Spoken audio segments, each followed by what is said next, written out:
আসসালামু আলাইকুম ওরহমতুল্লাহি ওবরাকাতু। প্রিয় বন্ধুরা, ইউরোপ ইনফরমেশন বাংলা চ্যানেলের পক্ষ থেকে দেশ এবং দেশের বাইরে দূরে এবং কাছে যে যেখান থেকে আমাদের নতুন নিয়মিত ভিডিও দেখছেন সবাইকে জানাই স্বাগতম। আজকে আপনাদের সামনে চলে আসলাম নতুন আরেকটি আপডেট নিয়ে। সেই আপডেটটি হচ্ছে সেনজেন দেশ থেকে পোল্যান্ডে ওয়ার্ক পারমিট ভিসায় আসা যায় কিনা এ সম্পর্কে আমাদেরকে অনেকেই প্রশ্ন করেছিল। ইতোপূর্বে আমরা অনেকগুলো ভিডিও মেক করেছিলাম আপনাদের জন্য এবং প্রতিনিয়তই আপনারা চাই আপনাদেরকে নতুন নতুন ভিডিও প্রোভাইড করার জন্য। তারপরে আজকে এই বিষয়টির উপর আপনাদেরকে আলোচনা করব। এর মধ্যে সবচেয়ে বেশি প্রশ্ন এসেছে রোমানিয়া থেকে, যেহেতু আপনারা অনেকেই জানেন বা অবগত রয়েছেন যে রোমানিয়া বর্তমানে সেনজেন কান্ট্রি এবং বুলগেরিয়া দুইটা কান্ট্রি কিন্তু আপনার সেনজেনের আওতাভুক্ত এবং পোল্যান্ড সহ অন্যান্য আরও আপনার যে দেশগুলো রয়েছে 27টা দেশ ছিল আগে, এখন 29টা দেশ সেনজেন কান্ট্রি। এক কথা এক দেশের ভিসা থাকলে 29টা দেশে আপনি ভ্রমণ করতে পারবেন, এই সুযোগটা রয়েছে এই সেনজেন ভিসায়। এখন কথা যে সেনজেন ভিসা আপনি আসার পরে বা ওই দেশের বৈধ টিআরসি থাকার পরে আপনি কি পোল্যান্ডে আসতে পারবেন কিনা। বেশিরভাগ মানুষ পোল্যান্ডে আসতে চায়। কেন পোল্যান্ডে আসতে চায়? পোল্যান্ডে থাকা খাওয়া এবং সুযোগ সুবিধার দিক থেকে অন্যতম কারণ এখানে কস্টিং খরচ খুবই কম এবং এইখানে জনসংখ্যা বাংলাদেশি সংখ্যা অনেক কম থাকার কারণে অ্যাভেলেবেল জব থাকে। যেমন আপনি পর্তুগালের মতো দেশে 22 লক্ষ 24 লক্ষ বা 30 লক্ষ টাকা ব্যয় করে ওইখানে যাওয়ার পরে আপনি দেখবেন ওইখানে কাজ নেই। সো এই ক্ষেত্রে দেখা যাচ্ছে অনেকেই অনেক দেশে মুভ করে এবং পরবর্তীতে কাজ পায় না।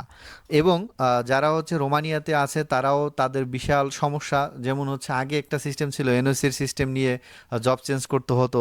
এখনও প্রায় এরকম এই সমস্যা অনেকের সম্মুখীন।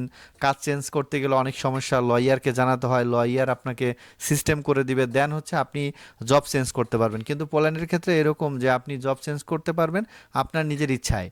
তো এই দিক থেকে অনেকেই রোমানিয়া এবং বুলগেরিয়া বা অন্যান্য সেনজেন কান্ট্রিতে টিআরসি কার্ড আছে এবং তারা আসতে চাচ্ছেন, তাদের ক্ষেত্রে আমি আপনাদেরকে ক্লিয়ার করছি বিষয়টি। সেটি যে আপনি যখন কোনো সেনজেন কান্ট্রির ও আপনার ভিসা থাকবে অথবা ওই কান্ট্রির আপনার টিআরসি কার্ড থাকবে, তখন অন্য দেশের আরেকটা সেনজেন ভিসা নিতে পারবেন না।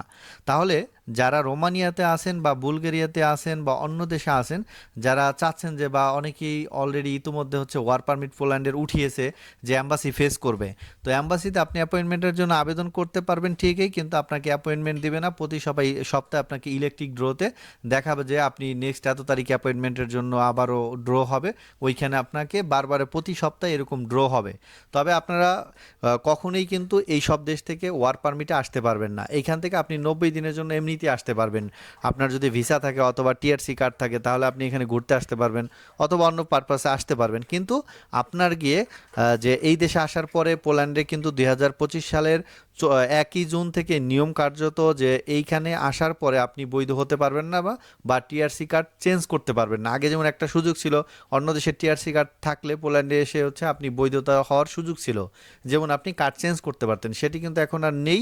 এবং আপনার গিয়ে অন্য সেনজেন কান্ট্রি থেকে আপনি কোনো ধরনের ওয়ার্ক ভিসা নিয়ে এই পোল্যান্ডে আসতে পারবেন না। এটা কিন্তু আপনি যেই দেশ থেকে ট্রাই করেন আপনি এই পোল্যান্ডে আসতে পারবেন না। এটাও পোল্যান্ডের ওয়েবসাইটে বা পোল্যান্ডে এটি লেখা আছে, যেটা আমরা ঘাটাঘাটি করে এতদিন পর্যন্ত আমি এর পূর্বেও জেনেছিলাম। এখন কথা যে আপনারা তাহলে কি করবেন বা করণীয় কি যদি পোল্যান্ডে একান্তই আসতে চান। আপনারা অনেকেই কিন্তু পোল্যান্ডে আসতে চায়, এই কারণে অনেক সুযোগ সুবিধা থাকার কারণে কিন্তু পোল্যান্ডে আসতে চায়। তো এটার জন্য আপনাকে যেটা করতে হবে, আপনাকে ইন্ডিয়াতে যেতে হবে। যারা ইতিমধ্যে ওয়ার্ক পারমিট উঠিয়ে ফেলেছেন তারা ইন্ডিয়াতে অ্যাপয়েন্টমেন্টের জন্য আবেদন করতে হবে। অ্যাপয়েন্টমেন্ট পেলে আপনি রোমানিয়া থাকেন বা বুলগেরিয়া থাকেন অথবা অন্য কোনো দেশে থাকেন, সেই দেশ থেকে আপনি ইন্ডিয়া গিয়ে অ্যাম্বাসি ফেস করে তারপরে ভিসা নিয়ে আপনাকে আসতে হবে। মানে সেনজেনের আওতায়ভুক্ত থেকে ওই সেনজেন দেশ থেকে ওয়ার্ক পারমিট ভিসা কখনোই অ্যাম্বাসি দেয় না এবং এইটা আপনি করতে পারবেন না।